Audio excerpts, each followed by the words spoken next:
আজকের আনারস মার্কার এই পথসভায় উপস্থিত আছেন চরবাগা ইউনিয়ন পরিষদের সাবেক সফল চেয়ারম্যান শ্রদ্ধেয় জেঠা জনাব মনোয়ারুল ইসলাম বাবু, মঞ্চে আজকের এই সভার সম্মানিত সভাপতি আমার পরম শ্রদ্ধেয় পিতা জনাব জসিম উদ্দিন মুন্সি, সম্মানিত সদস্য কাছিকাটা ইউনিয়ন পরিষদ, মঞ্চে উপবিষ্ট আছেন জনাব ইঞ্জিনিয়ার মুস্তফা কামাল আঙ্কেল, মঞ্চে উপস্থিত আছেন জনাব হাসান বকাউল এবং মঞ্চে উপস্থিত আছেন আজকের এই পথসভার মধ্যমণি আমাদের কাছিকাটাবাসীর প্রাণের স্পন্দন, বিশ্ব স্বাস্থ্য সংস্থার সাবেক কান্ট্রি ডিরেক্টর, বর্তমান বাংলাদেশ স্বাস্থ্য মন্ত্রণালয়ের উপদেষ্টা মন্ডলীর সদস্য, আমার পরম শ্রদ্ধেয় মামা, আমার পরম শ্রদ্ধেয় জেঠা ডক্টর ইকবাল কবির ফয়সাল। সম্মানিত উপস্থিতি, আজকে বক্তব্য দেওয়ার কিছু নাই, আমি শুধু কিছু কথা বলবো। আমি বলতে চাই, আপনাদের প্রশ্ন থাকতে পারে আমরা কেন গুলফাম বকাউলের নির্বাচনে ওতপ্রোতভাবে অংশগ্রহণ করেছি। প্রথম কথা হচ্ছে, ইঞ্জিনিয়ার ওয়াসিল কবির গুলফাম বকাউল আমার বাবার এবং আমার মায়ের আপন খালাতো ভাই। শুধু আপন খালাতো ভাই, এ কারণেই আমরা তার নির্বাচনে স্বতঃস্ফূর্তভাবে অংশগ্রহণ করিনি। আমরা মুন্সি পরিবার সবসময় ভালো মানুষের সাথে ছিলাম, বিনয়ী ভদ্র মার্জিত মানুষের পক্ষেই ছিলাম।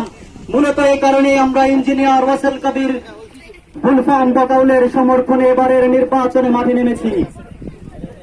সম্মানিত উপস্থিতি, আপনারা হয়তো ইঞ্জিনিয়ার ওয়াসিল কবির গুলফাম বকাউল সম্পর্কে খুব একটা জানেন না, আমি তার সম্পর্কে কিছু কথা বলতে চাই। ইঞ্জিনিয়ার ওয়াসিল কবির গুলফাম বকাউল হচ্ছেন সেই মানুষ যিনি দক্ষিণবঙ্গের সখীপুর থানার 4-5টা ইউনিয়নের শিক্ষার্থীদের কাছে এক আবেগের নাম। ইঞ্জিনিয়ার ওয়াসিল কবির গুলফাম বকাউল ওই দক্ষিণবঙ্গের অসহায় দরিদ্র সুবিধা বঞ্চিত শিক্ষার্থীদের পাশে তিনি দেবতার মতো সবসময় সমর্থন দিয়ে আসছিলেন। এই গুলফাম বকাউলের কল্যাণে দক্ষিণবঙ্গের অনেক স্টুডেন্ট দরিদ্র শিক্ষার্থীরা লেখাপড়া করে বাংলাদেশের সুনামধন্য অনেক বিশ্ববিদ্যালয়ে অধ্যয়নরত আছে। বাংলাদেশের বিভিন্ন চাকরি ক্ষেত্রে কর্মক্ষেত্রে তারা এখন চাকরিরত আছে। কেউ কেউ দেশের বিভিন্ন প্রান্তে আছেন শুধুমাত্র ইঞ্জিনিয়ার ওয়াসিল কবির গুলফাম বকাউলের কল্যাণে। প্রিয় উপস্থিতি, আমরা জানি ইতিহাস কথা বলে। আমাদের মাঝে উপস্থিত আছেন ডক্টর ইকবাল কবির ফয়সাল। 1984 সাল, তখন আমরা জন্মগ্রহণ করিনি। আমাদের বাবা দাদাদের মুখে আমরা গল্প শুনেছি, যখন কাছিকাটার মাটিতে ভাতের হাহাকার, কাছিকাটার মানুষ যখন অনাহারে থাকতো, দুর্ভিক্ষের সময় এদেশের মানুষের পাশে তেমন কেউ দেবতার রূপে এসে দাঁড়ায়নি। তখন এই কাছিকাটারই সন্তান ডক্টর ইকবাল কবির ফয়সাল এদেশের মাটিতে তিনি দেবতার মতো হয়ে আমাদের পাশে দাঁড়িয়েছিলেন। তিনি কাছিকাটা বাজারে একটি চিকিৎসালয় প্রতিষ্ঠা করেছিলেন। সেই চিকিৎসালয় থেকে কাছিকাটার হাজার হাজার মানুষ ফ্রিতে চিকিৎসা সেবা নিয়েছিলেন। প্রিয় উপস্থিতি, আমি বলেছিলাম কাছিকাটার মাটিতে এক সময় ভাতের হাহাকার ছিল। মাত্র দুদিন আগে আমি আমার এক চাচার সাথে যখন ওয়াসিল কবির গুলফাম বকাউলের পক্ষে ভোট চাইতে গেলাম, চাচা আপনারা গুলফাম মামাকেই ভোট দিয়েন। তিনি বললেন, বাবা তুমি কেন আমার কাছে গুলফামের পক্ষে ভোট চাইতে এসেছ? আমরা তো গুলফামের কাছে ঋণী। আমরা দীর্ঘ 30-40 বছর পর এই ঋণ পরিশোধের সুযোগ পেয়েছি।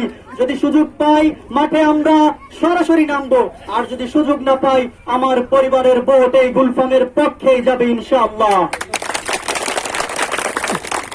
প্রিয় উপস্থিতি, এই ডক্টর ইকবাল কবির ফয়সাল বকাউল আমাদের দুর্দিনে কাছিকাটার মাটিতে মাসিক ভিত্তিতে তিনি চাউল, ডাউল, তেল, গম এবং ডিম দিয়েছিলেন, যা খেয়ে আমরা খুব সুন্দরভাবে জীবনযাপন করেছিলাম।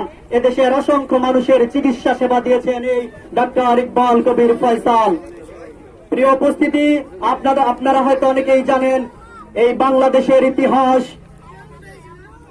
শহীদ বুদ্ধিজীবী ডক্টর হুমায়ুন কবির বুলুর ইতিহাস, এই বাংলাদেশের ইতিহাস, ইঞ্জিনিয়ার গুলফাম বকাউলদের ইতিহাস।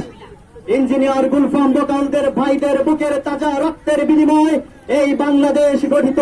সেই বাংলাদেশের মাটিতে ইঞ্জিনিয়ার গুলফাম বকাউল নির্বাচন করতে এসেছেন।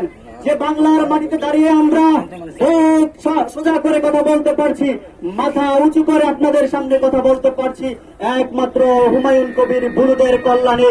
সেই বাংলার মাটিতে যদি কোন নির্বাচনে সেই শহীদ বুদ্ধিজীবী পরিবারদের সন্তানরা নির্বাচনে অংশগ্রহণ করে, আমি মনে করি অন্তত কাছিকাটার মানুষ সর্বপ্রথম তাদের কল্যাণে, তাদের সমর্থনে সাড়া দেবে ইনশাআল্লাহ। প্রিয় উপস্থিতি, যেই বাকাউল পরিবার বাংলাদেশ প্রতিষ্ঠার পিছনে যাদের অবদান আছে, এদেশের অসহায় দরিদ্র মানুষের লেখাপড়ার পিছনে অবদান আছে, যে ডাক্তার ফয়সালের এদেশের মানুষকে ফ্রিতে চিকিৎসা সেবা প্রদানের অবদান আছে, আমি আশা করি এদেশের মানুষ তাদের বিপক্ষে কোনোদিনই যাবে না। আপনারা কি ডাক্তার ফয়সালদের পক্ষে থাকবেন ইনশাআল্লাহ? আমরা থাকবো, আপনারাও থাকবেন ইনশাআল্লাহ। আমি আপনাদের সকলের সুস্বাস্থ্য এবং মঙ্গল কামনা করি এবং 8 তারিখের নির্বাচনে আপনারা স্বতঃস্ফূর্তভাবে নির্বাচনে অংশগ্রহণ করবেন এবং ডক্টর ইকবাল কবির ফয়সাল বাকাউলের স্নেহের ছোট ভাই ডক্টর ইঞ্জিনিয়ার ওয়াসিল কবির গুলফাম বাকাউলের সুস্বাস্থ্য এবং মঙ্গল কামনা করে আমি আমার সংক্ষিপ্ত বক্তব্য শেষ করছি। আল্লাহ হাফিজ। অসংখ্য